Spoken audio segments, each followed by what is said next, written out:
என்னையும் உன்னை மாதிரி அங்க ஒரு பாப்பா மாதிரி ஒருத்தர் இருக்காங்க. பாப்பா யார் வேணும்? பாப்பாவா? எத்தனை வருஷத்துக்கு முன்னாடி பாப்பாவா அழப்பங்க குடும்பம்டா, நாங்க மாட்டை பிடிக்க போறோம்.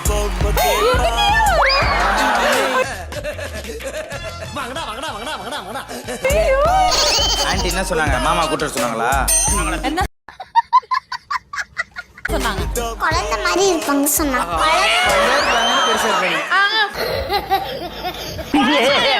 செல்லம் செல்லம் எனக்கு ஏன் செலக்ட் பண்ணிருக்கேன்? ரொம்ப அழகா இருக்கால இவன். இனி யாருக்கு பண்ணாதீங்க போங்க.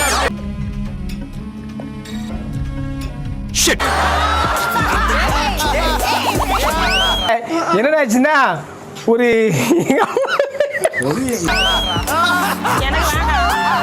வாங்க, ஏன் பயப்படுறீங்க? வாங்க, நான் அடிக்கல மாட்டேன். வாங்க. ருக்ஷானா, இவங்களை ஏன் கூட்டு வந்தீங்க? இவங்க தான் பாப்பா மாதிரி இருக்காங்க. பொறாமைப்படும் பேரழகி.